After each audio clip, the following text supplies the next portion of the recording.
Hello, how are you guys doing? It's first Kahoot night and content review session for 1 B this quarter.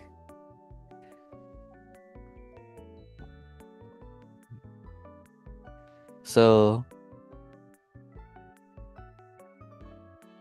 today we plan on going over alkene, nomenclature, reactions, and mechanisms. Next week we could talk about alkene properties and NMR, like HNMR, J values, CNMR, and finish off the reactions. But today we'll just do introduction of the nomenclature and the reactions. Okay.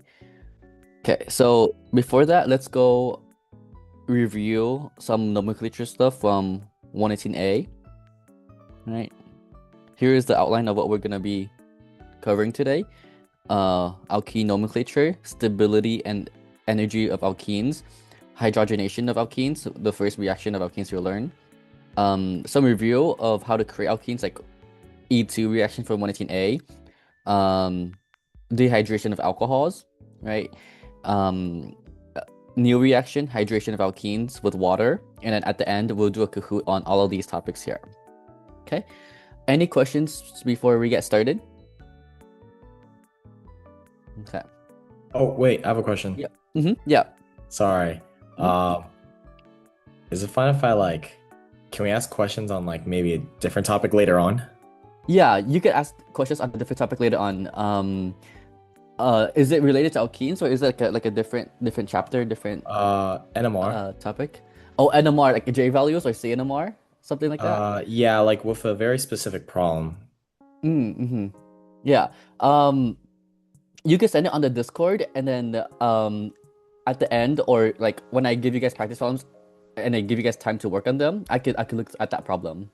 Okay, Uh, perfect. and Thank then you. and then go over it today as well. Yeah. Okay, thank you. Yeah. Yeah.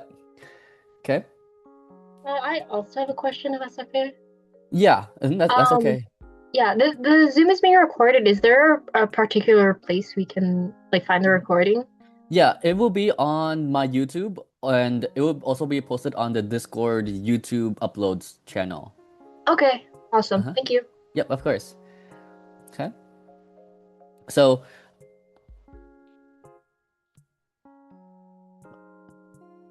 let's talk about hydrocarbon prefixes from 118A.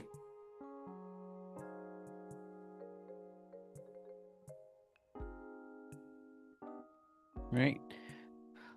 So depending on how long the molecule carbon chain is, the suffix of the name will start with different prefixes, right? If it's 1 carbon long, it's gonna have meth. If it's 2 carbons long, it's gonna have eth. If it's 3 carbons long, it's gonna be prop.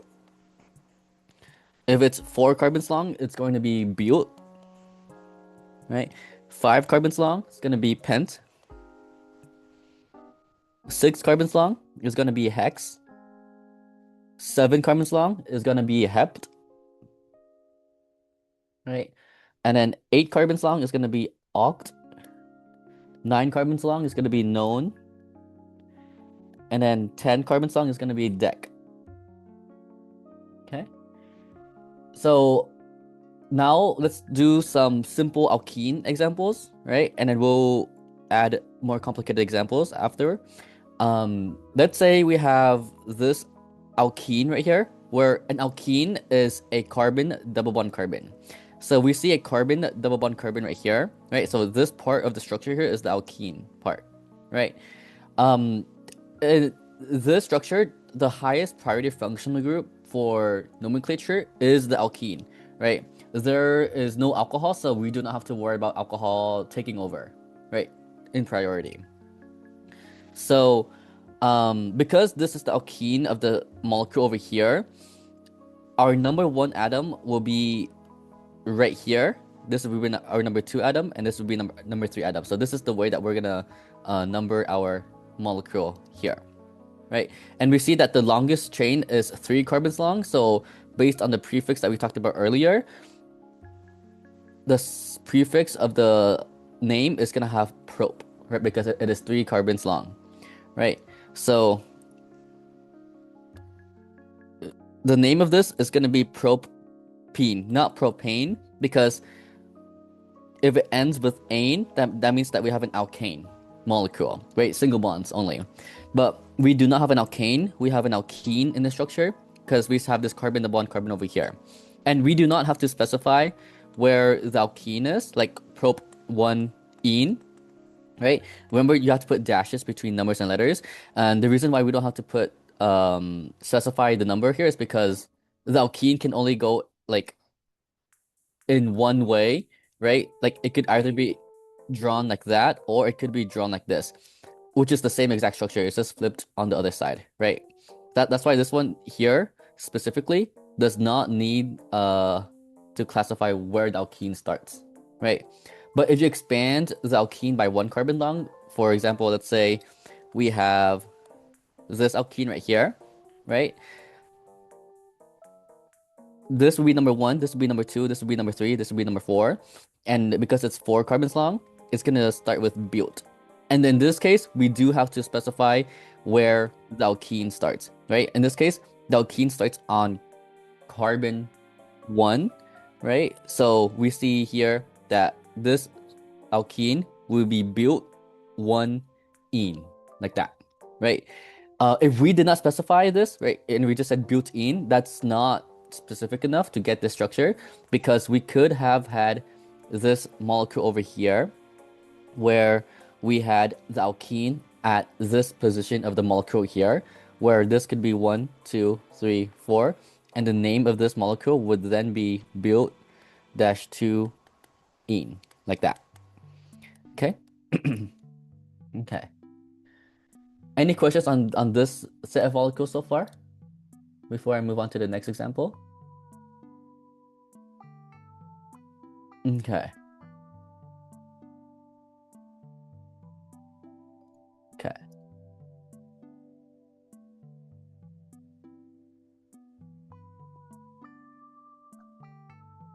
So the next set of examples is going to be cis and trans alkenes, right? Cis and trans alkene can only be applied for alkenes that have exactly 2 substituents, right? Exactly 2 substituents, okay? If it has like 3 or 4, you cannot say cis or trans anymore. You would have to use a different nomenclature system, which is the E and Z alkene, right? Which we'll go over after this. So, for example, we can have this alkene versus this alkene over here, right? I'm gonna highlight the alkene part, which is the carbon number 1 carbon part, and I'm gonna circle in red the 2 substituents that are on these alkenes, right? And then I'm gonna make a reference line through the double bond, which is gonna be in blue right here, right? We see here that there's exactly 2 substituents on this alkene, right? 1, 2. And we see that those 2 substituents are on the same side of this reference line right here, right? Making this a cis alkene, right? Specifically, a cis bute-2-ene. Okay? Now, if we look over here, we see that the 2 substituents are on the opposite side of the line, making this a trans alkene. So this right here would be a trans-bute-2-ene, like that. Okay? Okay. Now, the cis and trans alkene cannot rotate into each other because of this double bond right here. There is no free rotation in this double bond, right? So we can't rotate the cis alkene into the trans alkene and vice versa because of that double bond right there, that pi bond right there with the parallel p orbital overlap, right? Okay. Okay. Now, for practice, I want you guys to name this alkene right here, and when you guys have the answer, type it in the chat, and then I'll look at the Discord and then look at that NMR problem and see if I could help out there. Right? So try naming this alkene out in IUPAC nomenclature.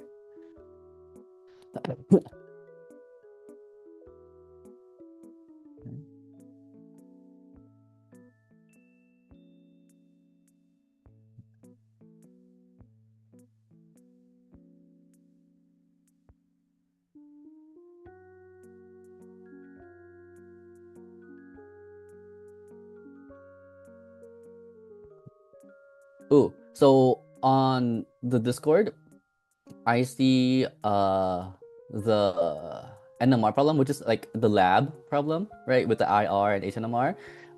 There is some benzene peaks attached to it between 6 to 8 ppm on the HNMR, which you haven't learned yet, but every 118B class like gets this lab thing, which I went over in a certain video, which I will send on the Discord for you to be able to answer that question right there. So that video would go over that problem right there. Oh wait, Okay. it's not Yep. the benzene that's the issue for me. I remember Uh-huh. I was there when you went over that. Uh-huh. My issue was like I couldn't tell if it was an amine or amide or Mm. if wait. Oh Mm. wait, I'd have to look at what I drew again. But point is, I think of my Uh-huh. rich I had two drawings and I couldn't decide which one's which. One was Uh-huh. where uh one was where it had an amine, so Mm. NH2. Wait, that's an amine, right? Yeah, and I mean Yeah, NH2, right? yeah, NH2, and then the other one was with an amide. Mm. So I wasn't too sure. Right. So that is also like a very tricky thing as well because both amine and amide will have like the NH2 part will have two hydrogens with H bonds, which we see is that two hydrogens peak with the broad peak between 5 to 6. And because it's like more de-shielded, I would say that it is coming from an amide because usually, like if just a regular amine or alcohol, the broad peak is between 4 to 5. But because this peak here is more de-shielded, like between 5 to 6, I would say that it's amide because it's next to a carbonyl, carbon double bond oxygen. It's next to uh something that can withdraw it through resonance, right? And I do explain that concept in that video as well, right? But Okay. I could definitely go over it more next week when I go over spectroscopy. Okay. Okay, thank you. Yep, of course. So this one here, I see cis 6 methyl oct 2 ene, um, right? Cis 6 methyl oct 2 ene Z, right? You could say Z as well. 6 methyl oct or methyl 2 octene, right? So all of the answers I see in the chat are correct, right? Because the number system would be here 1, 2, 3, 4, 5, 6, 7, 8, where the longest chain is this 8 carbon chain right here, and the substitute we see is a methyl group coming out of carbon 6, so we know that it's 6 methyl, and we see that the highest priority functional group here is this alkene starting at carbon 2, so it'll be oct 2 ene like that, or you could do 2 octene like that, right?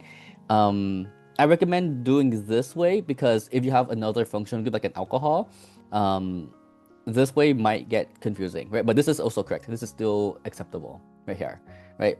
And we see that this alkene here is a cis alkene, right? Because when we make a reference line through this double bond right here, we see that the two substituents are on the same side of the line, right? So the answer here would be cis or Z, right? You could say Z as well. Cis or Z. 6 methyl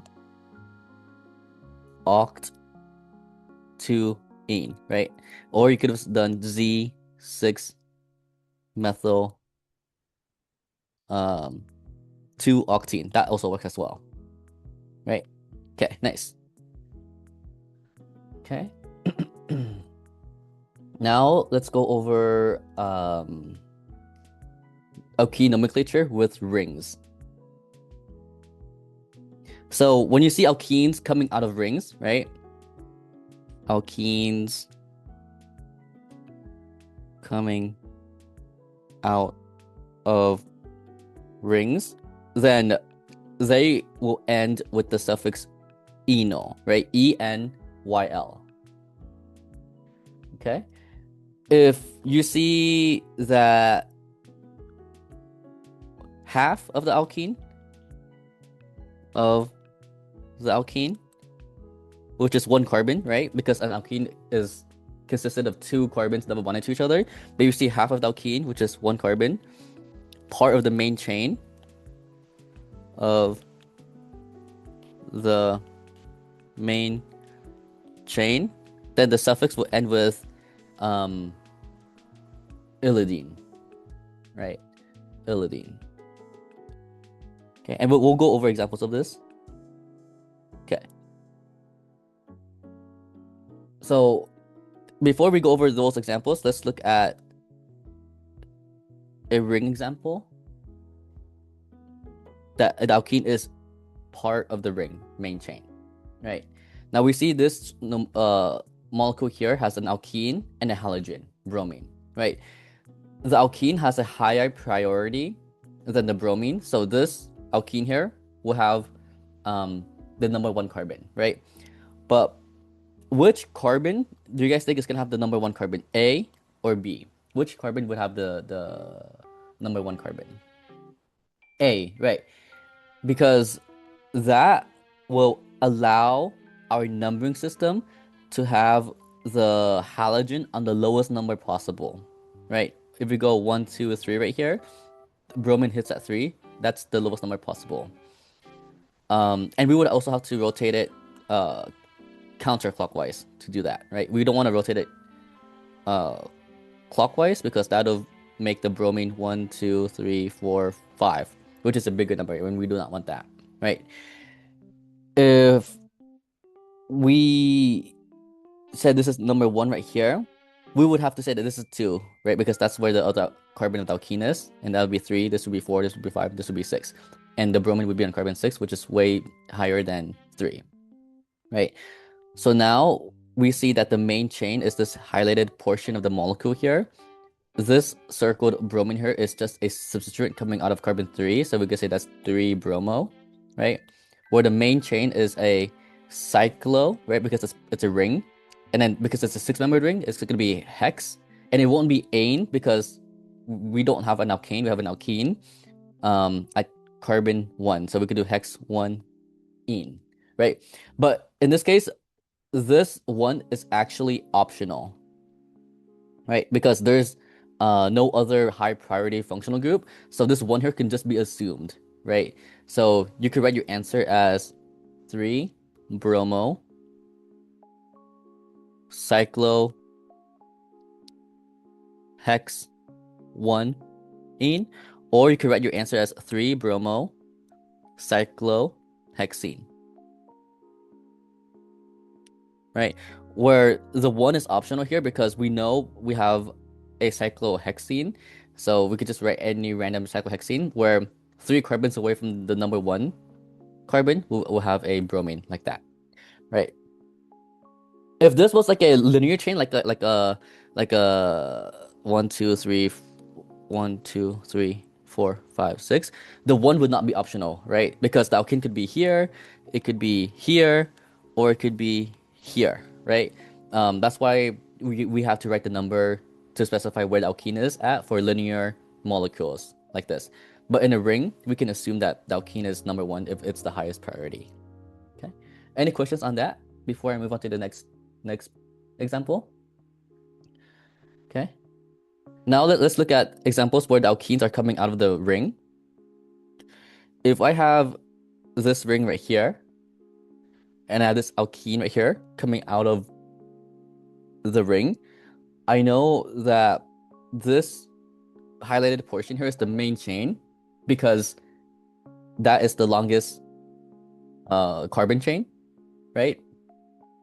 So I know that the suffix would be cyclohexane. But this is a substituent here coming out of the main chain, which is 2 carbons long, right? 1, 2 coming out of the main chain.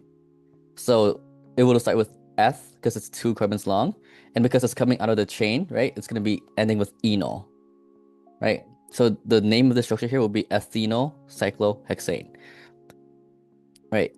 And then you could say 1 ethynyl, but that's actually optional as well, because if you don't put the 1 there, doesn't really matter because there's no other group. You could just put it anywhere here, like that, right?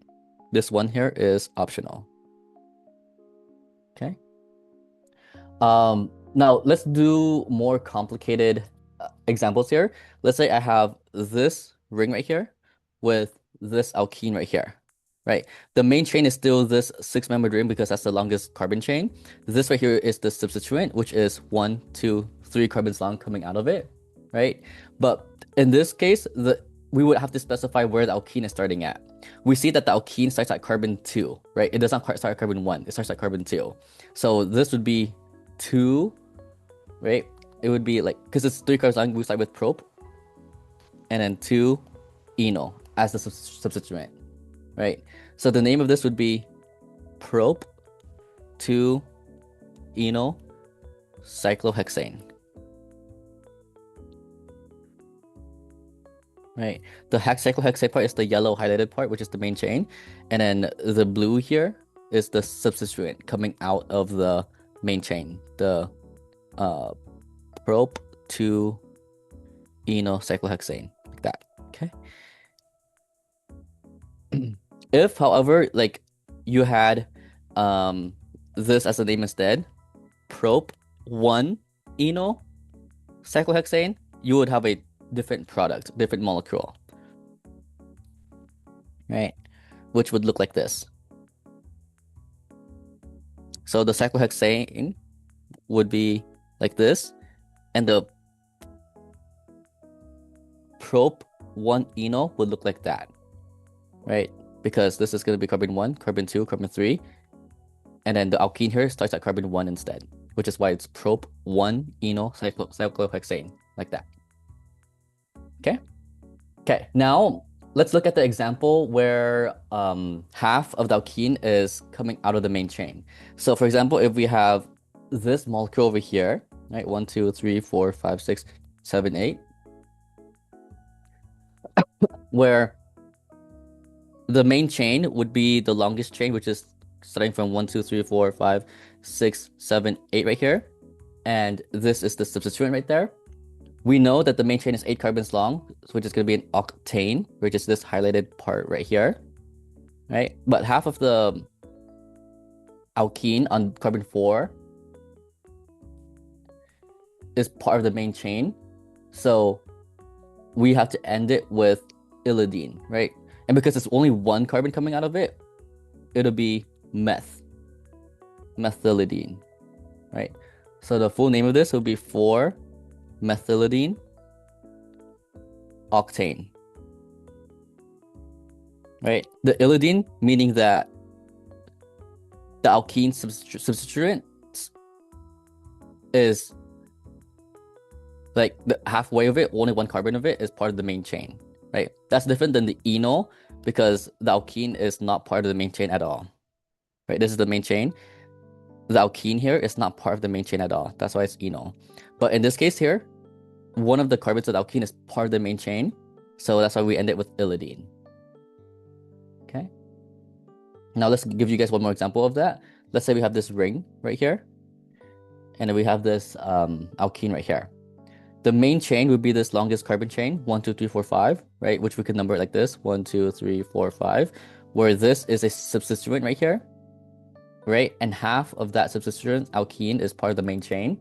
So it is how many carbons long coming out? 1, 2, 3 carbons long. So it would be propylidine cyclopentane. Okay. Okay, now let's look at last example of the alkene nomenclature. This is going to be when the molecule has an alcohol, right, present in the molecule as well. For example, if we have this right here, how would you guys number this molecule here? Like, what would be your number 1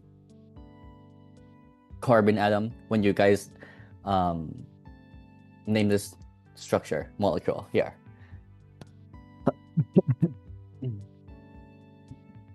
Yep, the carbon directly attached to the alcohol because the alcohol has a higher priority than the alkene. So this would be our number 1 carbon, not this carbon right here, right? So that's nice. This is the highest,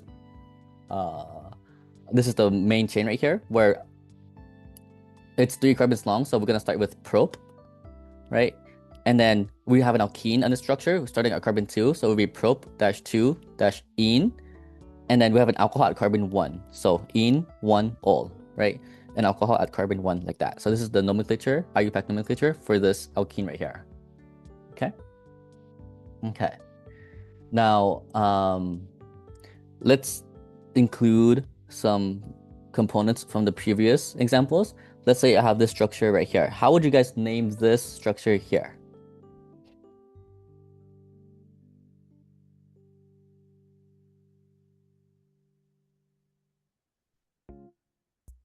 Okay. Find the highest priority functional group, where the number 1 atom is going to be near that. And then find the right numbering system, like is it going to rotate clockwise, counterclockwise, and then find the substituents of the main chain, and then put it all together in alphabetical order. Right.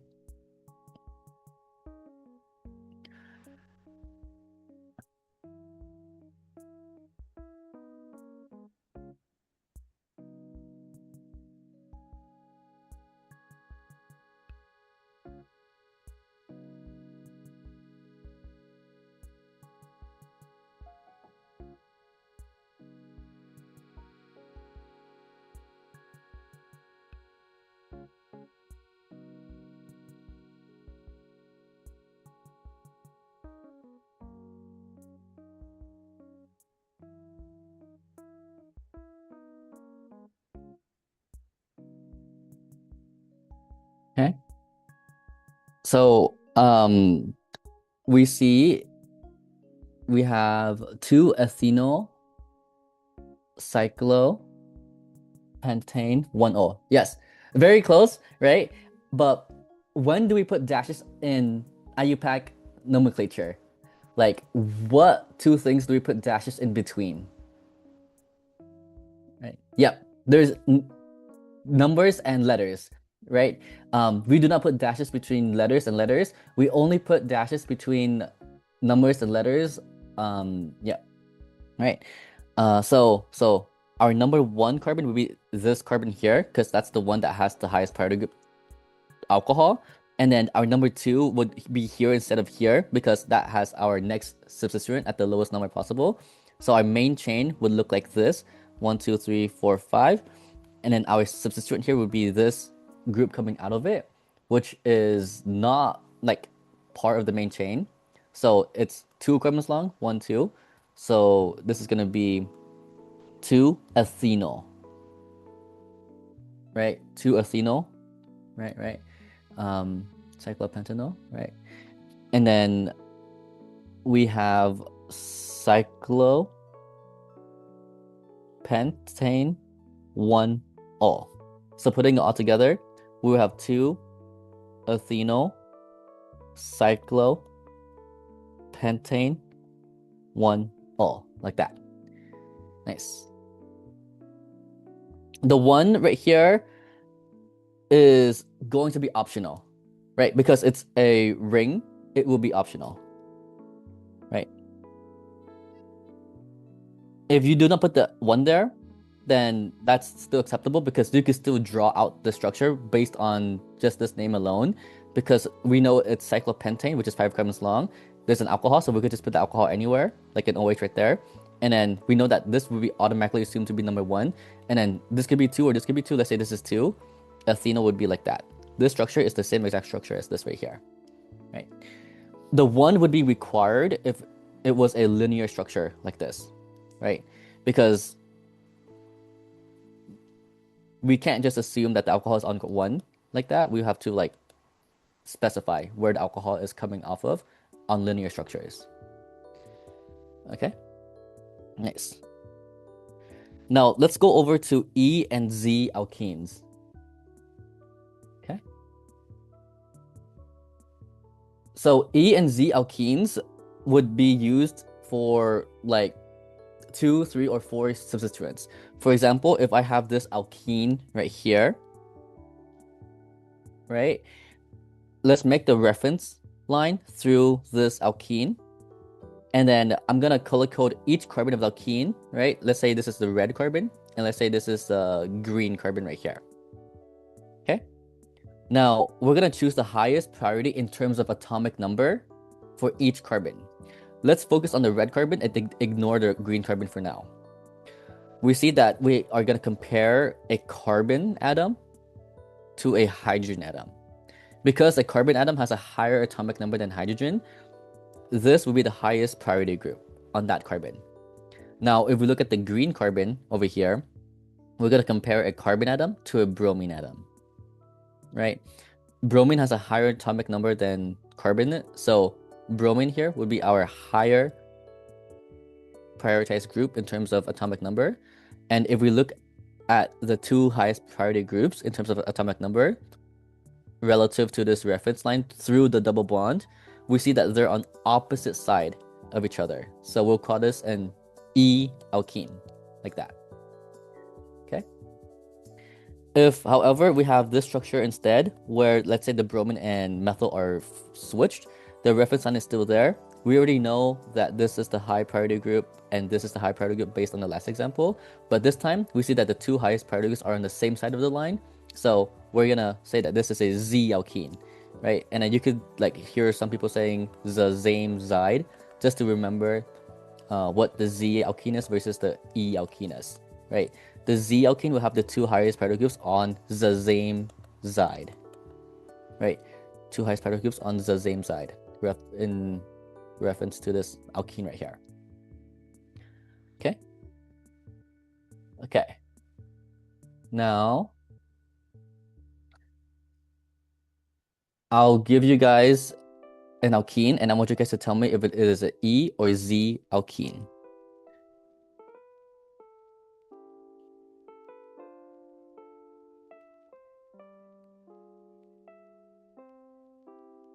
Okay, let's say we have this alkene right here. Is this an E or Z alkene?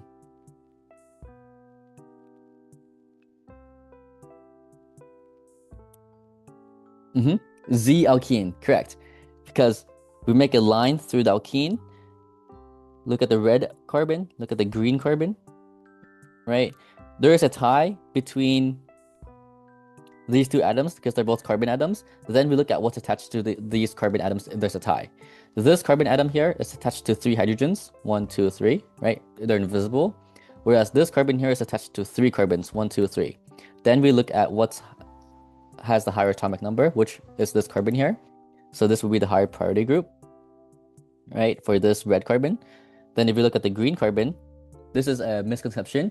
Even though this is a bigger size than this right here, this is not the higher priority group, right? Because the higher priority group is not based on size, right? It's based on atomic number on the first atom, right? So we're comparing this carbon atom to the sulfur atom over here. And if you look at the periodic table, the sulfur atom has a higher atomic number than the carbon atom, which is why this group here will have a higher priority than this group here, even though it's smaller, right? Because the first direct atom has a higher atomic number, right? And because we see that the two groups are on the same side, we'll call this Z alkene, like that. Okay? Okay, nice. Okay, now let's go on to the next part of this, which is going to be stability and energy of alkenes. Okay, very similar to carbocation stability, which I'm just going to draw out right here.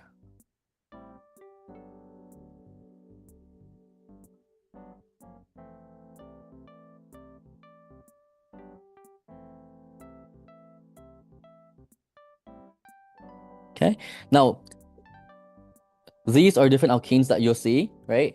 And they have different stability and energies, right? The more substituted the alkene is, the more stable it's going to be. So stability will increase from left to right here, right? The red arrow shows the increase in stability from left to right. But energy would be inversely related to stability. Okay, so energy will increase from right to left, right? The more stable the alkene is, the less energy it would have. The less stable the alkene is, the more energy it would have. And you could see energy in alkenes as heat of hydrogenation, which could be represented by this symbol right here, right? This symbol can represent heat of hydrogenation, which basically means the energy released when we do a hydrogenation reaction on an alkene, right? If we do hydrogenation on a less stable alkene, then a lot of energy would be released. if we do hydrogenation on a more stable alkene, less energy would be released, right? So stability and energy here are inversely related. That's important to know because you have to read the question like carefully on the exam. If the question asks for like the most stable alkene versus like the most energetic alkene, it'll be like totally different, right? This right here will be the most stable alkene, but this right here will have the most energy, right? So you have to read the question carefully, right? This right here is an unsubstituted alkene because there is no R groups around it. This right here is a mono-substituted alkene because there's only one R group surrounding it. And these three actually are di-substituted alkenes because there's two substituents coming out of the alkene, right? But there's specific names for each of these three di-substituted alkenes, right? This one right here is going to be geminal, meaning that the two substituents are coming off of the same carbon, right? This right here is the cis alkene. This right here is the trans alkene, which we talked about earlier. Now this would be a tri-substitute alkene, and this would be a tetra-substitute alkene. Okay. Now stability would be like this, where tetra-substituted alkene is the most stable, unsubstituted alkene is the least stable. Now, the geminal and cis alkene will have similar stability and similar energy because they will have similar steric hindrance, right? These two groups here are gonna bump into each other relatively the same amount. The trans alkene, however, is more stable than the cis and geminal alkene because the two substituents here are not bumping or touching each other. There's less steric hindrance there, making it more stable than the cis and geminal alkene. Okay? Okay, nice. Now, that will lead me on to the hydrogenation reaction. Let's say I have this alkene here with two random R groups, right? And there's two invisible hydrogens, which I'm actually going to explicitly draw out like this. And I react it with these reagents here. H2 with a metal catalyst like palladium on carbon, PDC. What this will do is that it will convert this alkene into an alkane, right? And add two hydrogens to the molecule, one for each carbon of the alkene, right? So the regular hydrogens, the original hydrogens are here, but now there's two new hydrogens, one for each carbon of the alkene in red, right? From the H2 reagent right there. Okay. So that right there will release energy, right? This reaction is exothermic, releasing energy in the form of heat of hydrogenation, right? So if I give you like, let's say something like this right here, which molecule will have a higher heat of hydrogenation, right? Which one will have a higher heat of hydrogenation? The second one, right? This one will have a higher heat of hydrogenation because this one is less stable, right? Let me write that down. Less stable. Whereas this first one here will have a lower heat of hydrogenation because it is more stable. And the reason why this is more stable is because this is tri-substituted. And the reason why this is less stable is because this is di-substituted, right? So that's how you would answer that kind of question right there, okay? Now, if we talk about hydrogenation with H2PDC and you try to do it on a benzene ring, which is aromatic, and you learn all about aromaticity in the middle of 118B, right? This right here can do a lot of resonance, right? From 118A, we learned about resonance. Do you guys remember if resonance increases or decreases stability of the molecule, right? More resonance, does it increase or decrease the stability of the molecule? Increase, right? Increase stability of the molecule. So because of this resonance and aromaticity here, if we try to do H2PDC on this molecule, there would be no reaction, NR, nothing would happen, right? Okay, nice. Okay, now let's go on to the next section here, which is going to be synthesis of alkenes, how to actually make alkenes, right? From E2 or dehydration. Yeah. So the reason why it's going to be no reaction is because even though we have 3 alkenes here, 1, 2, 3, these 3 alkenes are part of a aromatic structure, right? A ring that can do resonance with each other. Like this double bond here can actually shift over here, shifting this double bond over here, shifting this double bond over here, giving us this resonance structure over here. And because electrons are delocalized, they're able to breathe more, they're able to move around more, they're more stable.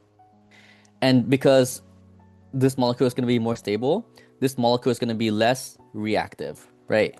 So that's another relationship I want you guys to understand. Stability and reactivity are inversely related.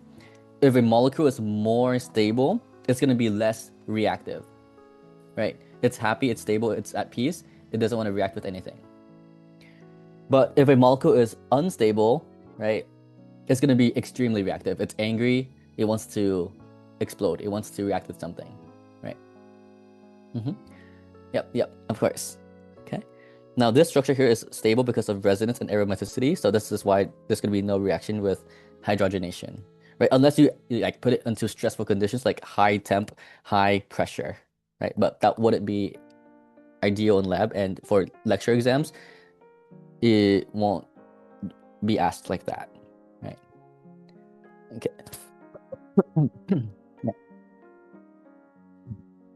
Okay, now let's talk about synthesis of alkenes.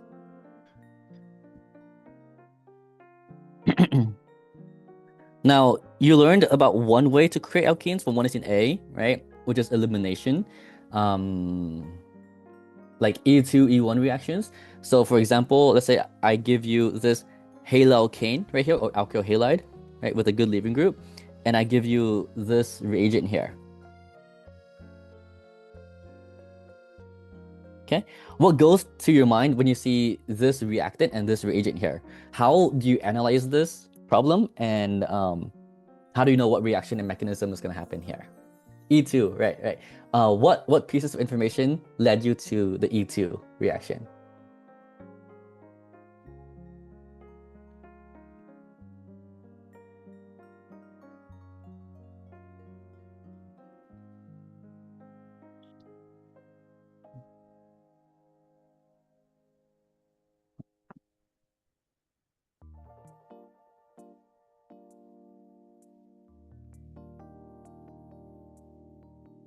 Okay, we see here we have a good leaving group.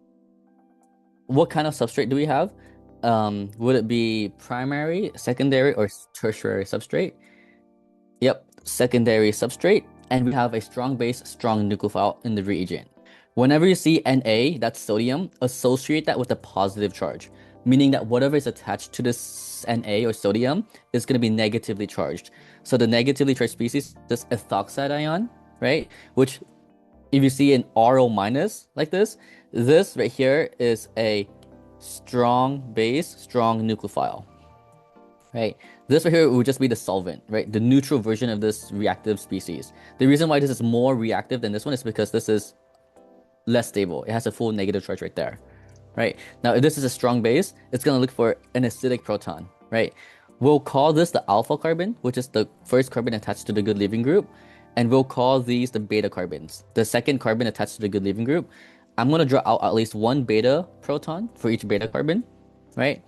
Which beta proton do you guys think is going to be grabbed to form the more stable, more substituted alkene? Beta proton A or beta proton B? Beta proton A, right? Because it's more substituted. So this strong base, strong nucleophile here will grab that beta proton. This bond right here between the beta proton and beta carbon is going to create a double bond right here, kicking out that good leaving group. So these 3 arrows here happen simultaneously at the same time. This strong base here is going to grab this beta proton. The bond between that beta proton and beta carbon is going to make a double bond right there, creating that alkene that we want, and kicking out that good leaving group right there, which is going to give us this alkene right here, like that, the more substituted alkene, right? Now, let's say we have the same halalkane, but this time we have a different kind of base. Let's say we have terbutoxide this time, right? Whenever you see potassium, K, right? That's similar to Na, sodium. Associate that with a positive charge, meaning that whatever is attached to it is negatively charged, right? So this right here is actually also a strong base, strong nucleophile because it's an RO minus, right? Strong base, strong nucleophile. But it's a bulky one, right? Because if you look at the R group, it's very bulky, this butyl group. So if I draw out the beta protons, right? Beta proton A and beta proton B, this bulky, strong base, strong nucleophile does want to grab the more substituted beta proton to create the more stable alkene, more substituted alkene, but cannot do that. This is too crowded, too sterically hindered to do so, right? So it can only grab the more available beta proton with less steric hindrance, which is this beta proton B right here, right? With more space. But that would lead to the less stable alkene, the Hoffman alkene, right? That's just the name of the less stable alkene, Hoffman alkene. If you form the more stable alkene, then that's the Zaitsev alkene, right? Okay, so be careful of this bulky, strong base, strong nucleophile, the terbutoxide, or you can see LDA as well, which is gonna look like this, which is bulky, right? So when you see this LDA or terbutoxide, then you know that you're gonna do Zaitsev, Hoffman E2, forming the less stable alkene. Okay. Now, there's also anti-periplanar transition state, but Helix doesn't really go over that, so I wouldn't worry about that. Let's skip that for now. If I see on his practice exam or any practice problems on his lecture, we'll come back to it next week. Okay? Okay. Now, let's talk about the other way to form alkenes, which is going to be dehydration of alcohol. Okay? And I'm going to abbreviate alcohol as ROH. Now, let's say I have this alcohol right here, and I react it with acid and heat. Right? That's going to be a good indicator of dehydration of alcohol. It's when you have an alcohol reacting with a non-nucleophilic acid like sulfuric acid and heat, right? And that's going to give you an alkene. When you see these three ingredients, alcohol, acid, and heat, that's going to give you an alkene product, right? This is the recipe to give you alkene, right? Now, let's think about this mechanistically. We have a strong acid here. What do you guys think the strong acid is going to do to this molecule here with the alcohol? What's one of the fastest reactions in Alkene? Acid-base reaction, right? So this strong acid here is going to look for the most basic atom, which is going to be this oxygen atom of the alcohol. So we're going to protonate, right? Proton meaning the hydrogen. We're going to protonate this OH and deprotonate this strong acid here, giving us this intermediate right here, giving this alkyl oxonium ion, right? We just created a good leaving group here. This right here is a good leaving group. Before, the OH right here, bad leaving group. But when we protonated it, giving it a +1 formal charge, it's now a good leaving group. And because of we have this heat right here, this heat will favor elimination reaction, right? Will favor the E reaction, E1, E2. Because we're in like protic solvent, the good leaving group is just going to leave by itself first, like an E1 reaction, forming a carbocation intermediate, right? And then whenever you form a carbocation intermediate, what is that sneaky, tricky step that you have to look out for that a lot of students forget about? Whenever you form a carbocation intermediate in the mechanism. Yeah, shifts, like a hydride shift or a methyl shift, right? To get to the more stable, more substituted carbocation. But in this case, we don't have to worry about that because we have a secondary carbocation here. If you look directly to the left of it, it's primary, it's less stable, so we don't want to move it there. If you look directly to the right of it, it's also secondary, so it wouldn't make a difference. So in this case, we don't have to worry about any shifts at all. This is the alpha carbon, the first carbon attached to the carbocation. These are the beta carbons, the second carbon attached to the carbocation. Very similar to the previous reaction. we want to grab the most substituted one to lead to the more stable alkene. So we're going to use the conjugate base of the sulfuric acid to grab that beta proton and create a double bond right there, giving us this alkene right there, like that. Okay, nice. Well, I have a question. Yep. I remember from last quarter, Uh-huh. when you would see something like this Mhm. and you only see H2SO4, like I also thought you would assume this, but apparently like it's some type of like mineral acid reaction where Mhm. like you have the other like the exact same one and the H3O gets attacked from the OH.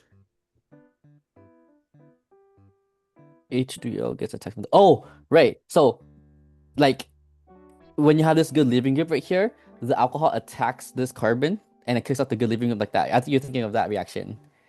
Yeah. Right. So Yep. like that's what I Forming was an wondering, ester like there. how do you Mm-hmm. tell? Like Yeah. So that is actually very good. There's a table to tell for that. That is going to be actually major if heat was not here, right? But because we have heat, which is represented by this delta symbol or triangle symbol, um, the E1 reaction would be favored, right? That reaction that we talked about is SN1 reaction. And whenever you have an SN1 reaction, it always goes with an E1 reaction. They always go hand in hand. They go together. Where SN1 will be major over E1 unless heat is added. Unless this delta or triangle symbol is here, then we favor elimination. We favor the E1 reaction, right? oh, So okay. Yeah. a table that can help you figure that out is this right here.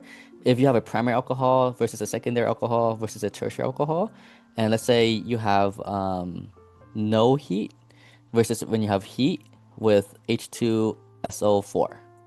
Okay. Um, okay.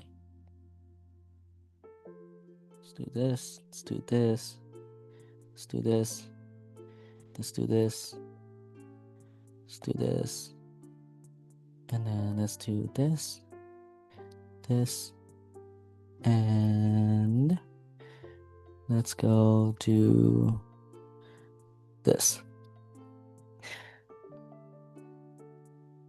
Whoa. Like this.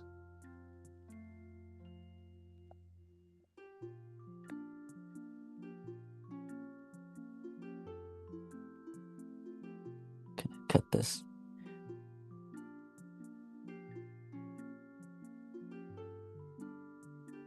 Okay. And then one more right here. Okay. No heat substitution would be favored. Heat elimination would be favored. Primary alcohol, SN2, because we cannot form a primary carbocation. That's way too unstable. But when you have a secondary or tertiary alcohol, you can do SN1 reaction because you can actually form a stable carbocation with a secondary or tertiary alcohol. Now, if you have heat, primary alcohol E2, secondary or tertiary alcohol E1.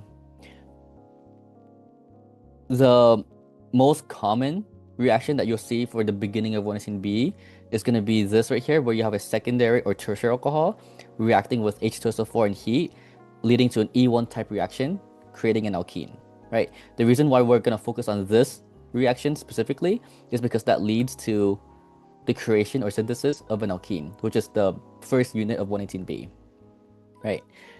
Now, if this heat was not here, and then we have a secondary alcohol, then we would do an SN1 reaction, where the alcohol would attack this carbon, no, this would attack this carbocation instead, right? After the leaving group leaves first, right? Okay, that's a good question. Good question. Okay.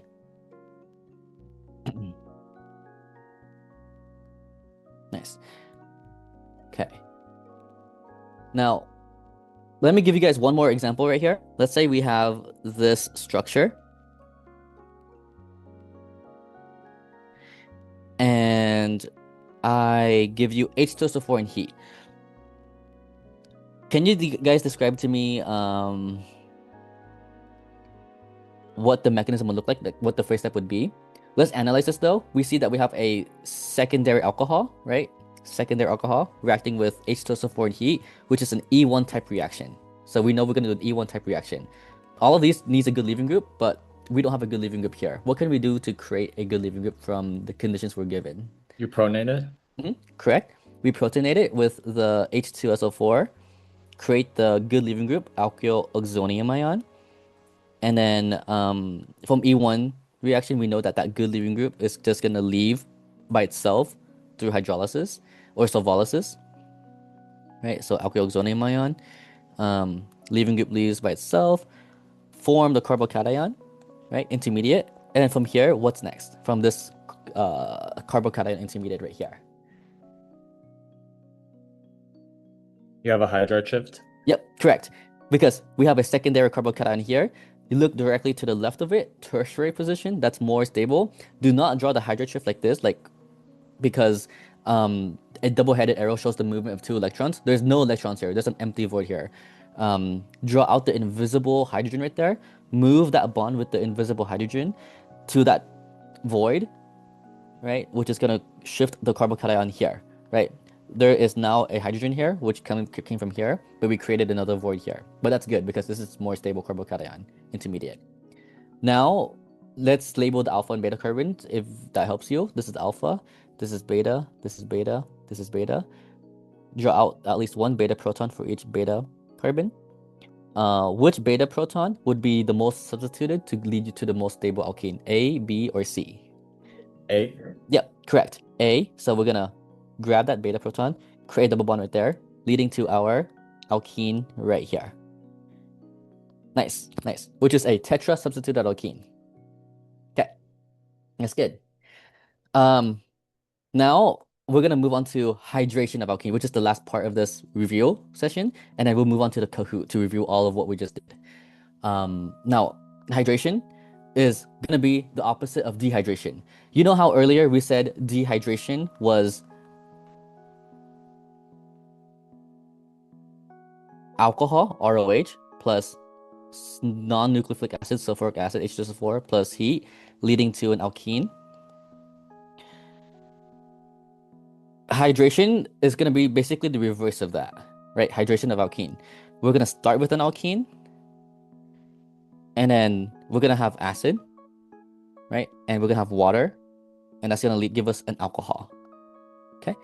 So, for example, if I have this alkene right here, and then I have acid and water, we have to talk about the property of this alkene.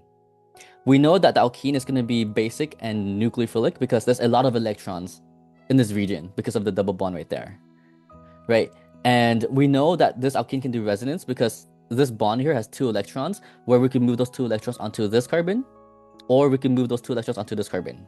So this carbon here or this carbon here could be the base or the nucleophile, right?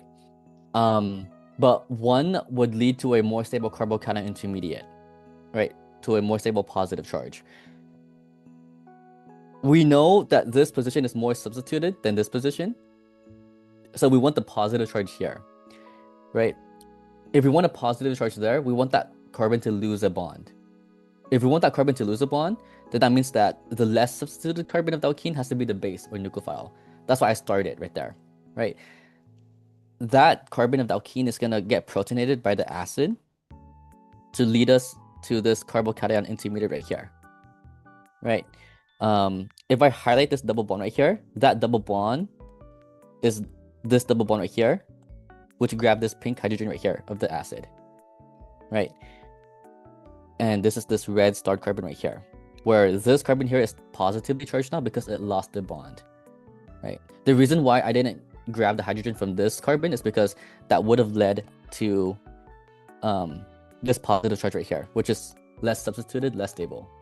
We don't want that, right? Now from here, carbocation intermediate, stop, watch out for any shifts like hydride shift or methyl shift. We don't have to do anything here because it's already at its most stable position. And then we use our nucleophile, which is water right here, to attack the carbocation in an SN1-like fashion and give us this intermediate right here, right?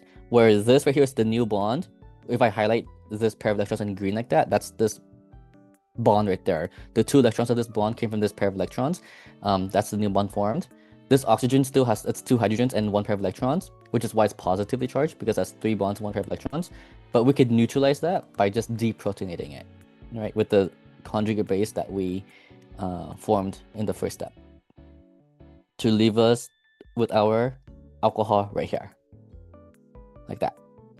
Any questions on this mechanism? I have a question. Yep. So all you need is an alkene H2SO4 or any strong acid, or Yep, any strong acid. It could be H2SO4, it could be H3O plus.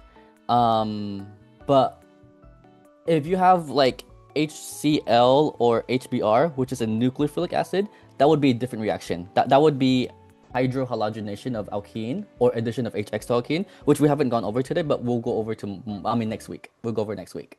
okay. And Yep. does it have to be H2O, or can it be some other soluble liquid? Yep, it doesn't have to be H2O. It could be ROH. It could be alcohol. Like it could, let's say we have ethanol instead of H2O here, and we have ethanol attacks, we would have this intermediate instead, OH plus. We would still deprotonate this, and then that would lead us to an ether instead. That would lead us to an ether like that, right? So if you had water, you have alcohol as a product, but if you used alcohol as the nucleophile, then you have an ether. You end up with an ether. Right, so it doesn't have to be water. It could have been alcohol as a nucleophile for this reaction. Right. Okay. Does that answer your question? Yeah, thank you. Yeah, of course. Okay. Yep. So someone asked to look at this molecule over here for dehydration of alcohol. Yep, of course. Okay. Now, before we go over to the Kahoot, I forgot to go over one concept. When we learn about reactions of alkenes, which there's a lot of them, there's like over 10, that's like 13 or 15, right? 13, 14, or 15. I want you guys to know the regional selectivity of each reaction and the stereo selectivity of each reaction, right? Stereo selectivity. Now, regional selectivity is talking about the region of the alkene that gets reacted with, right? You can have Markovnikov. You can have anti-Markovnikov.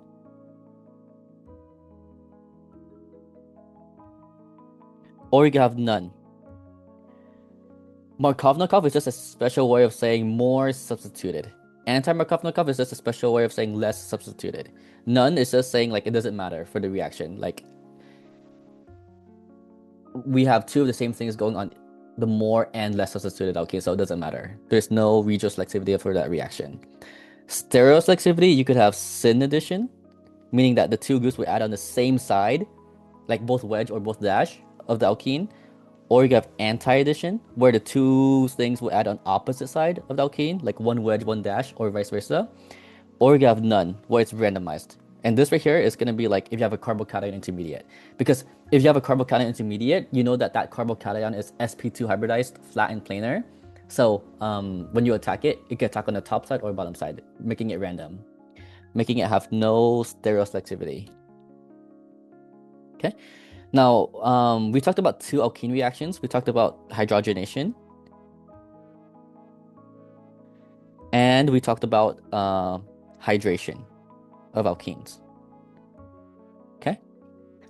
So for hydrogenation, for example, if I have this alkene here, I react it with H2PDC. Right? The two hydrogens of the H2 in the reagent will add on the same side, making it this reaction syn addition, right? The reason why they're going to add on the same side is because this is going to be the metal, PDC. The hydrogens are going to be right here. They're going to like react with the alkene at the same time. on the same side, right? So that's just a conceptual thing. Know that hydrogenation is syn addition, where the two hydrogens of the H2 are adding on the alkene on the same side, both wedge or both dash. Now that's important because if you have a molecule like this, right? If I give you this molecule right here, and I give you H2 PDC, we know that this is a syn addition reaction. So we know that the two hydrogens will be on the same side, like both wedge or both dash. So let's say they're both dashes. If they're both dashes, that would force these two substituents to be both wedges, right? If the two hydrogens here are both dashes, that forces these two substituents to be both wedges, like that, because of the syn addition property of this reaction. Now, that's the stereoselectivity. The regioselectivity, which I'm going to abbreviate as R, is none, right? Because we see that the two hydrogens attach on both carbons of the alkene, right? If one was more or less substituted, it doesn't matter because we're adding the same thing on both carbons, hydrogens on both carbons. So there's no regioselectivity for hydrogenation. Okay. Now, if we look at hydration,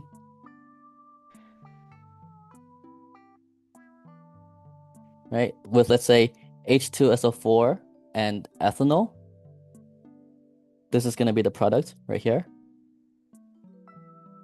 right? Where we have the OR group from the ethanol on this side right here. So if we talk about the regioselectivity, right? Is this Markovnikov or anti-Markovnikov? Did the alcohol attack the more or less subside of the alkene? The more subside, which is Markovnikov, correct? Markov. Now let's talk about the stereoselectivity of this reaction. What is that special intermediate name of this mechanism that gets formed? Like, what's the very important intermediate that gets? Yep, carbocation intermediate, which is flat and planar. So because it's a carbocation intermediate, will this reaction have stereoselectivity? Like, will the OR be forced to be on one direction, like wedge or dash? No, it wouldn't, right? Because it's carbocation flat planar. It can attack on the top wedge side, or it can attack on the bottom dash side. So there's no stereoselectivity for this reaction here. Nice. Okay. Racemic. Yes. We have to be careful when we say racemic though, because let's say I have something like this alkene, and then I do like H2SO4 water, right? In this case, we can say racemic, right? Because the water, it could be wedge OH, making this methyl a dash. And then we could do the symbol here to show the racemic, right? But if I have a pre-existing chiral center, like let's say I have a dashed tert butyl group right here, and that dashed tert butyl group is unreacted with, untouched in the reaction, I can no longer say racemic because the other product would be this exact structure, but the chiral center that changes would be this right here, right? The one that reacts. And this would no longer be enantiomers, they would be diastereomers. And we cannot say racemic with diastereomers, right? But in most problems, you can say racemic because there's only going to be one chiral center that changes. But if there is a pre-existing chiral center that does not change, we cannot say racemic there. Okay? So that's just a conceptual thing, just in case that shows up on the exam. Like Helix has done that before. I've seen on his exams where you cannot say racemic, but you actually have to draw out the diastereomer products. Like that. Okay, nice. Any questions on this before we move on to the Kahoot? Instead of drawing out the two products, can I just draw a straight line to indicate like that specific for like OH? Like a straight line here, straight line here. Yeah. Yeah, that is acceptable. Well, like depends on the TA that grades it actually, because like that would represent like it could be wedge or dash, but like they might be picky. They might be picky with that. So just to be safe, I would draw out both like this, but technically you're right. Like you could just put a straight line like that, and that's the same as this and this right there, right? Like if you get points off, I would just like request regrade and explain that. Okay, thank you. Yeah. Yeah. Okay. Nice. Okay. Now let's do the Kahoot. Okay. Kahoot. Yeah. Huh.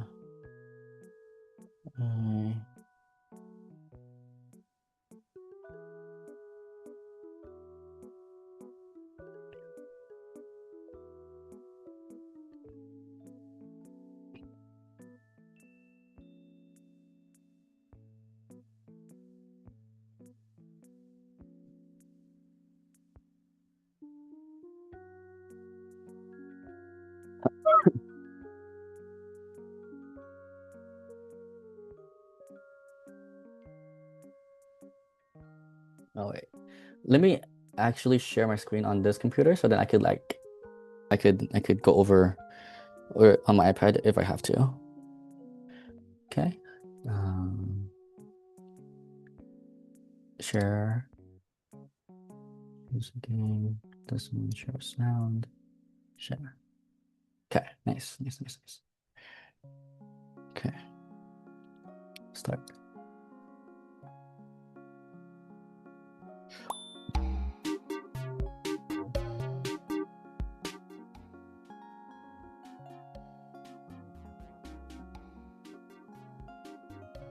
Okay.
Okay. Start in 10.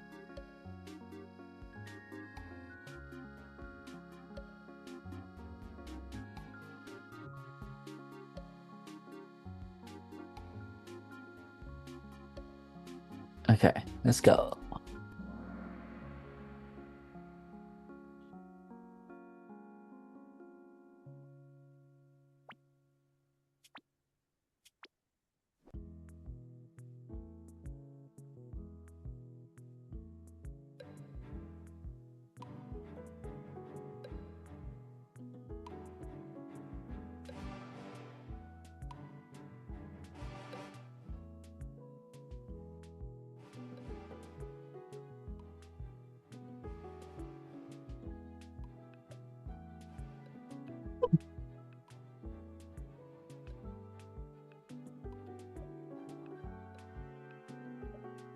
Let me see if I can.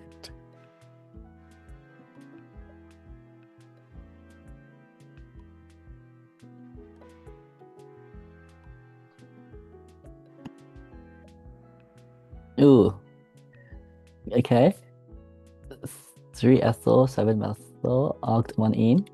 So for this one right here, the highest priority functional group is the alkene. So this right here would be our number 1 carbon. This would be number 2. This would be 3. This would be 4. This would be 5. This would be 6. This would be 7. This would be 8. Now we know that that's our main chain, right?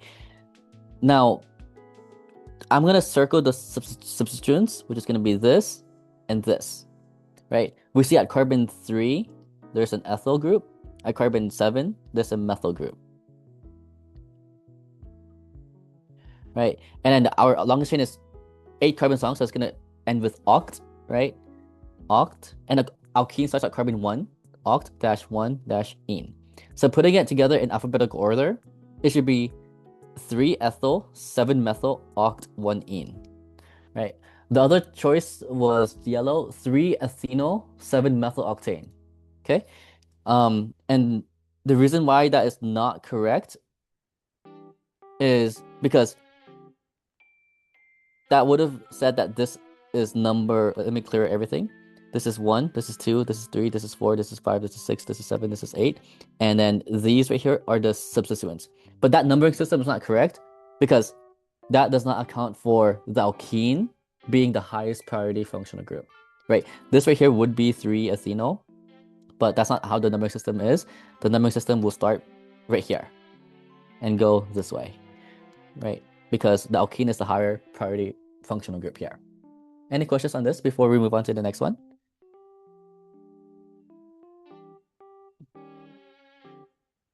Okay. And I will like post the Kahoot of this in the description of the video for you guys to like go back and practice as well if you guys want. Yeah.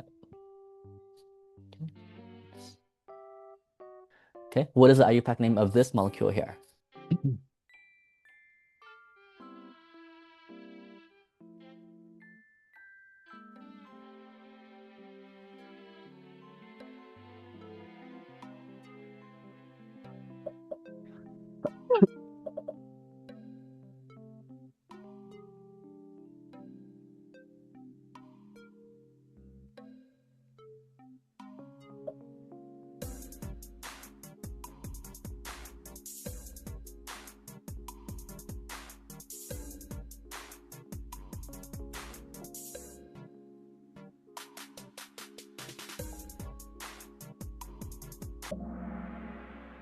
Nice. 4-methyl cyclohexone. The other one, 5-methyl cyclohexone. Okay, so very similar answers. The only difference is where the methyl group is located at, right? So we see here that our alkene is the higher priority functional group. So this could be carbon 1 or this could be carbon 1. The way that we're going to choose it is the way that gives us our methyl group at the lowest number possible. If we choose this as our carbon number 1, this has to be carbon 2. This cannot be carbon 2 because that's not where the alkene is, right? So that's going to be 2. This is going to be 3. This is 4. This is 5. This is 6. If I chose this as number 1, this has to be number 2. This is 3. This is 4. This is 5. This is 6. The number system in blue gives my methyl group on the lower number, which is 4, right? 4 versus 5. 4 is lower than 5. So we're going to number it blue route, not the red route, right? So that's also tricky. Remember the IUPAC naming rule. We want the lowest number on the first substituent as possible, right? Nice. Okay. Any questions on this question? Okay. Let's move on to the next one. Okay. Last naming problem here. What is the IUPAC name of this molecule?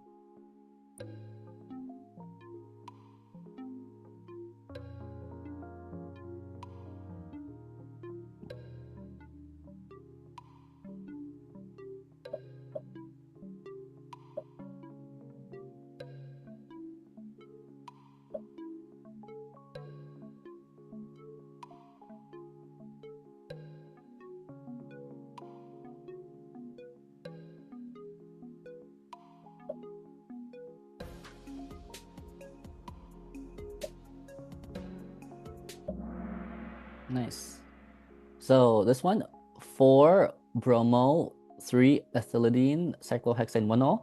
Other answer, 1-bromo, 2-ethylidene, cyclohexane 4-ol. So very similar name, right? The only difference is the number, right?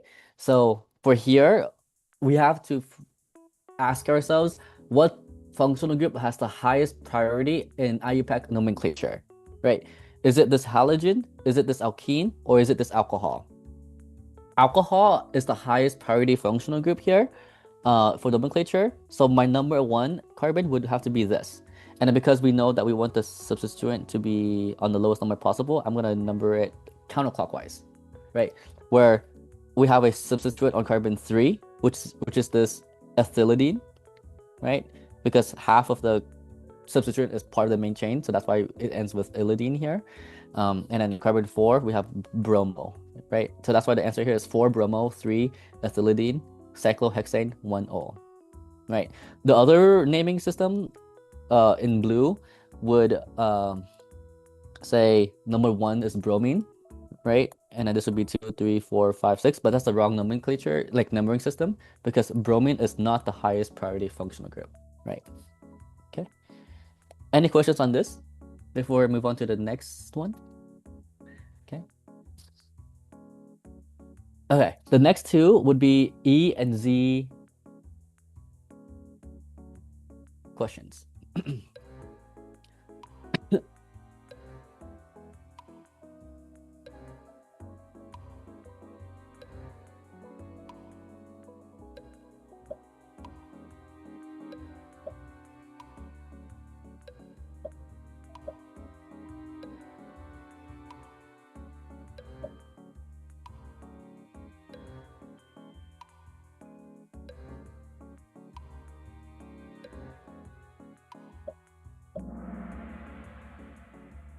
Okay, nice. So this is a Z alkene because if we make a reference line through this alkene right here and then find the highest priority groups on each carbon, let's say this is the red carbon and let's say this is the green carbon. Let's focus on the red carbon. We're going to compare this and this. They're tied because they have the same atomic number, but we see that this carbon atom here will be the higher priority group because it has a methyl group closer to it, whereas this one here has like hydrogens, right? So this right here is the high priority group for the red carbon. Now if we look at the green carbon, we have this carbon versus this carbon tied. This carbon right here is attached to 1 oxygen and 2 invisible hydrogen atoms, right? 1, 2. Whereas this carbon here is going to be attached to oxygen 3 times, right? 1, 2, 3. So there's a tie here and here for 1 oxygen. Then if you compare this oxygen with this hydrogen, oxygen has a higher atomic number than this hydrogen. So this right here would be the highest priority group for green carbon. And if you look at the 2 highest priority groups, they're on the same side of the blue reference line. So this would make it a Z alkene for the same side. Okay. Any questions on this? Okay. Now let's do one more E or Z problem here.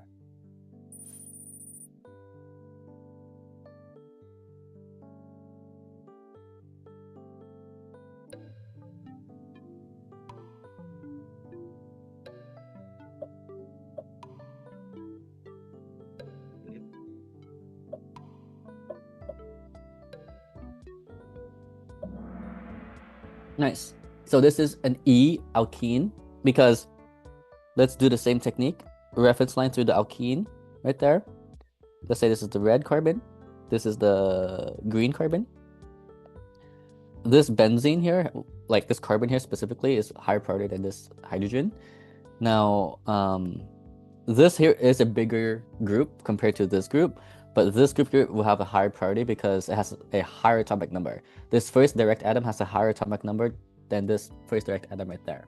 So we see that the 2 highest priority groups here are on opposite side of the blue line, making it an E alkene, right? So don't let the size of the group trick you, right? Even though this is bigger, it is not the higher priority group because it has a lower atomic number. Nice. Okay, next one. Okay.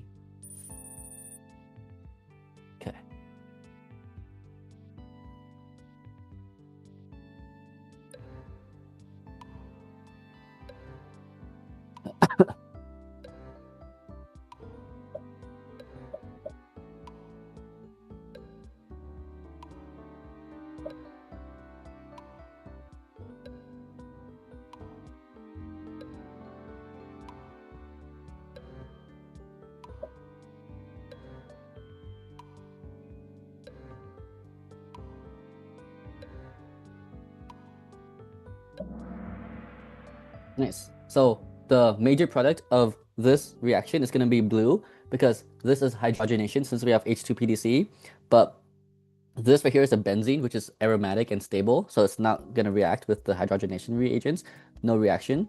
But this alkene here will be converted into an alkane, right? Like that. Which is going to be answer choice B, right? Or blue. The answer is not yellow because the benzene is aromatic stable, no reaction, right? The more stable the molecule is, the less reactive it is. Nice. Okay, next one.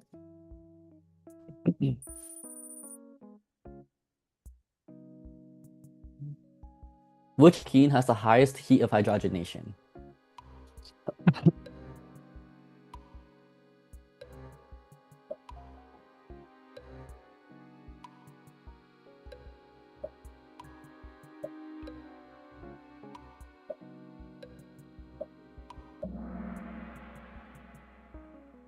Nice.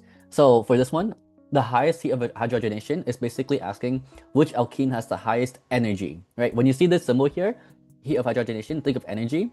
So it's asking for which one has the highest energy, aka which one is the least stable, right? Because you know how energy and stability are inversely related. Highest energy, least stable. And the least stable alkene here is the least substituted one, which is this alkene right here. This alkene is mono substituted. There's only one group attached to it. This right here is tri. There's 3 groups, 1, 2, 3. This one here is tetra. There's 4, 1, 2, 3, 4. This one here is di, specifically cis. Right, 1, 2. This is mono. So least stable, highest energy. Nice. Okay, next one.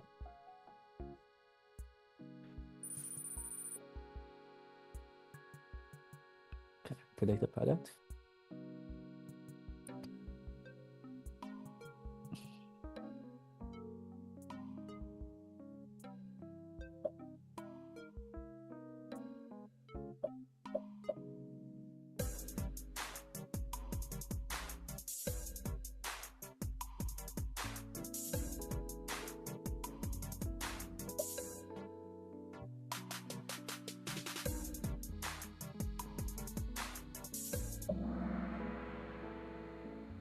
Ooh, this one, a little tricky.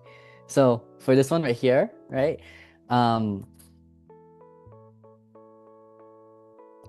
We have this haloalkane, which is a secondary one because this is the good leaving group right here, right? Good Lg. This right here is a secondary substrate because this carbon is attached to 2 other carbons. We have a strong base, strong nucleophile, that's small. So we have this beta proton versus this beta proton. We want to grab the most stable, well, the most substituted one to create our most stable alkene, which is this Zaitsev alkene right here, right? Okay, which is going to be B or blue. It's not red because that would be if we used a bulky base like turbotoxide or LDA. That would be the answer. If red would be the answer if those were the reagents. It's not yellow because this alkene right here is not attached to the good leaving group at all. The alkene has to be attached to the good leaving group for the E2 reaction. I think you were thinking of E1 reaction, right? Because that would like be the most stable, or like you try to create the most stable alkene within the ring, right? But this is an E2 reaction. These carbons here are not attached to the good leaving group, so that wouldn't be the answer. Okay. Nice. Okay. Predict the product. Nice.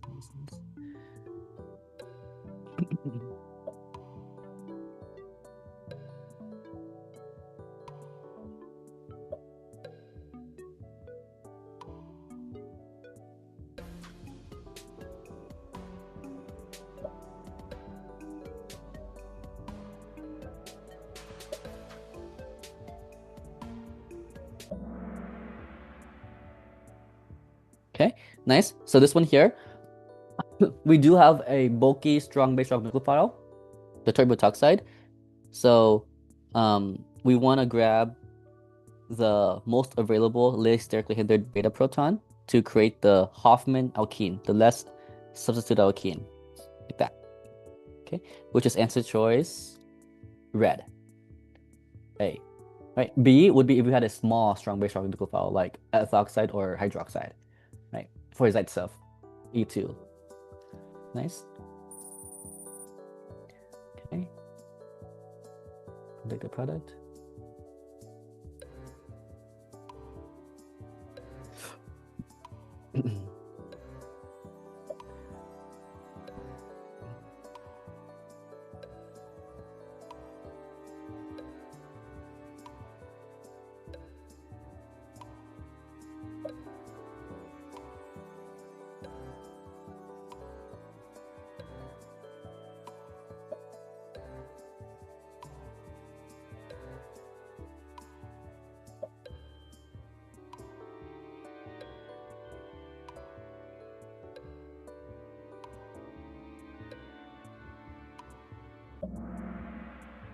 Okay, nice. This one here, a little bit tricky, right?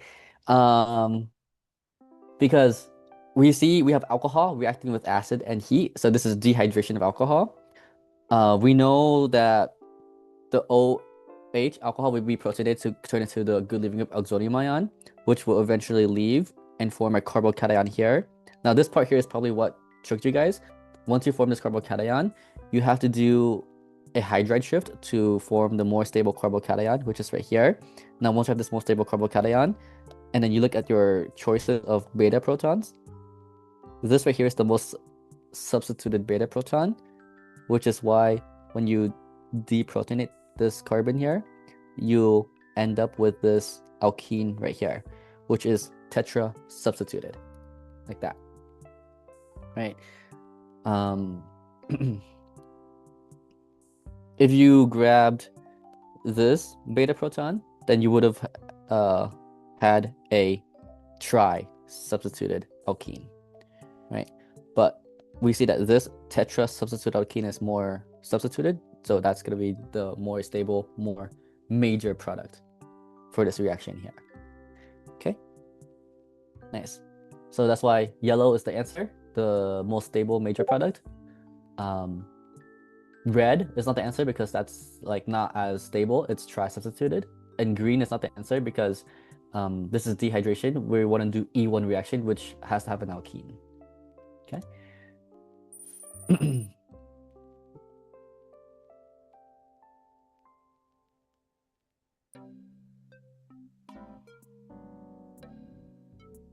Yeah. Be careful of that sneaky intermediate.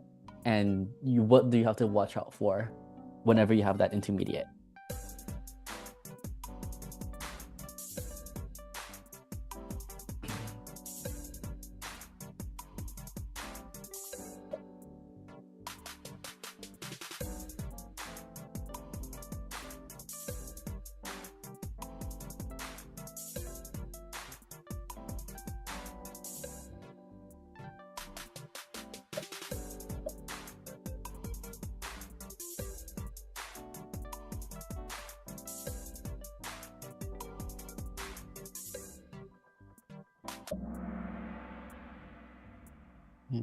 Nice. For this one, yeah, this one here, also tricky because we have an alkene reacting with acid and water, hydration, right? So the first step of the mechanism here is to protonate the alkene, but which carbon do we use? We use the less substituted carbon to protonate it because that would lead us to the more substituted carbocation. And then once we have this carbocation, we stop, we wait, and we see if we can do any shifts, which we can do a hydride shift right there, which will lead us to this more substituted carbocation.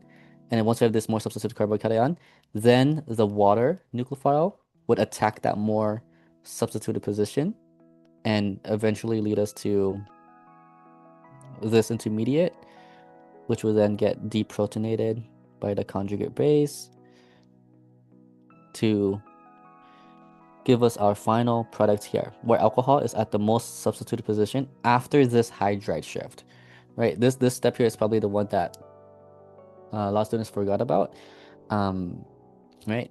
Because whenever you form a carbocation intermediate, watch out for any shifts, like a hydride shift or methyl shift, right? Because if you didn't do the hydride shift and you used the water to attack this position, you would have had answer blue, B, right? But that's not the major product because that's not where the carbocation can be the most stable at, right? But after the carbocation is the most stable, the answer would be yellow, after the shift. Okay. Now the last 4 questions here would be conceptual.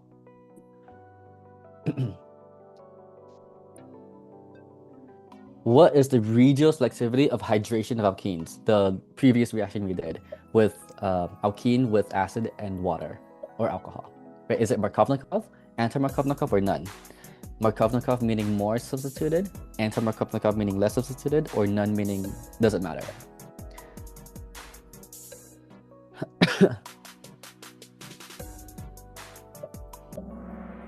Nice. So it's going to be Markovnikov because when we looked at the mechanism in the last reaction, we want to form the most stable carbocation intermediate, right? Once we have that carbocation intermediate, we have to stop and watch out for any shifts to make it more stable, more substituted. And then that's where the nucleophile attacks to get to the more substituted position, aka Markovnikov position. Hey Brian, can I ask a quick question? Yeah. So for the problem like before this one, the H2SO4, I was just wondering like why did it attack the carbon, like the terminal carbon, and not like the other carbon that was attached to the ring? Oh, like the acid? Yeah, the acid, yeah. Right. So the reason why the terminal side of the alkene gets protonated, right, is because once we do that, that allows us to form the more stable carbocation intermediate, right? Because this starred carbon here that I'm starring right there grabbed this hydrogen right there, which I'm going to circle in green like that. When that happens, this carbon here loses a bond, making the positive charge. If, however, I used the more internal side of the alkene, the more stable side of the alkene to grab the proton from the acid, that would lead us to this carbocation intermediate here, which is less stable because the carbocation is less substituted. Oh, I see what you mean. Right. Okay, but then and like, can we say that like it's attack? So it would attack the less substituted, not the most substituted, right? Or is it the most substituted?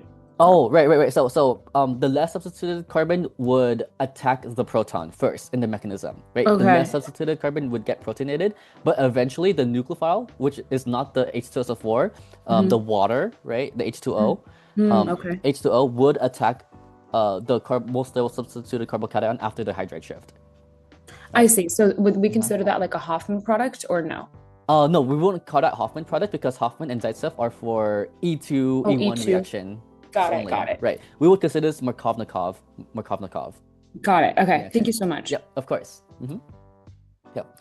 And for a lot of these alkene reactions, I want you guys to ask yourself, what is the regioselectivity of it? Like, is it Markovnikov, anti-Markovnikov, or none? And the stereoselectivity, is it syn addition, anti-addition, or none as well? Because understanding that in the mechanism would help you in these helix exams for sure.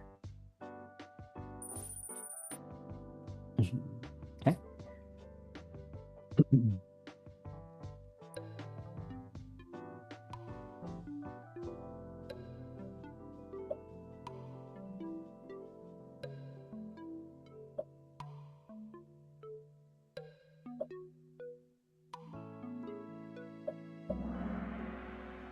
Nice. So for this one here, it's none. Because what is the name of the important tricky intermediate that gets formed for hydration of alkenes? What is that name of that tricky intermediate?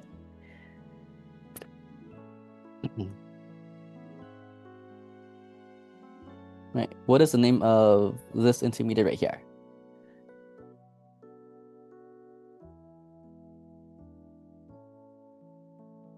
Carbo cation, right? And when you have a carbocation intermediate, this carbocation here is sp2 hybridized, which is trigonal planar, right? The geometry of that, making it flat and planar, right? And when it's flat and planar, whatever the nucleophile is, it could be water or alcohol. When it comes in to attack it, it could attack it on the top or bottom. It doesn't matter, right? Because it's flat and planar. It could be a wedge or dash product.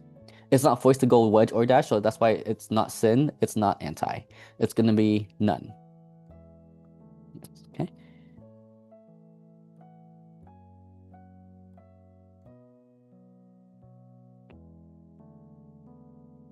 Okay, what is the regioselectivity of hydrogenation of alkenes? Right, so if I have something like this, and I do H2 PDC, this is the product. What is the regioselectivity of this? Right, or is there any?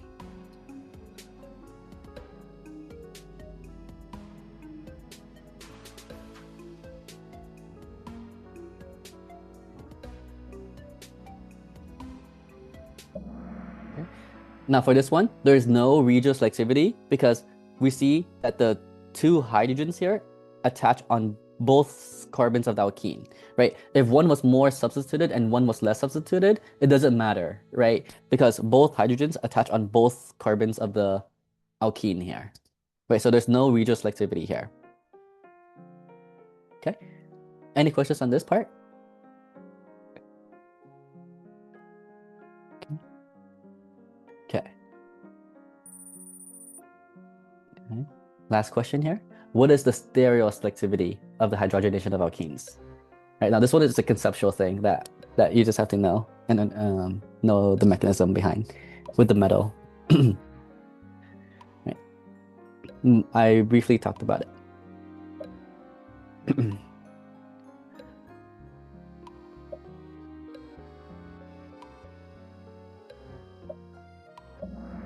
Okay.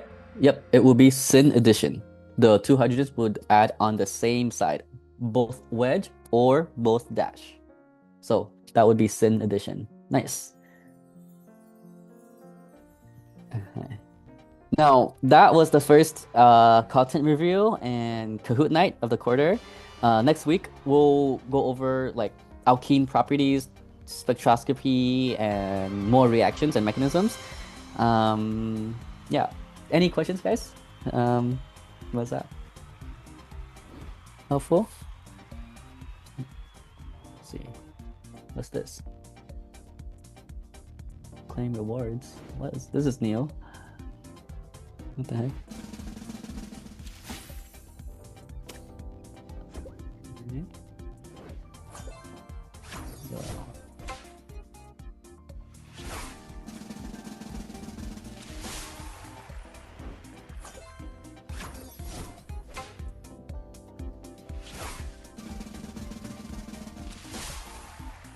Wow.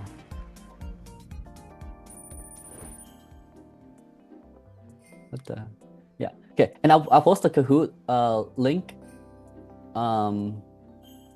in the YouTube description for you guys to come back to it and practice if you guys want. I also have like other Kahoots for Wellington A and Wellington B when I was AATC content review leader 2024 for you guys to review as well. Okay. But yeah, I hope that helps, guys, and I'll see you guys next week, maybe. Thank you, Brian. Yep, of course. Have a nice day.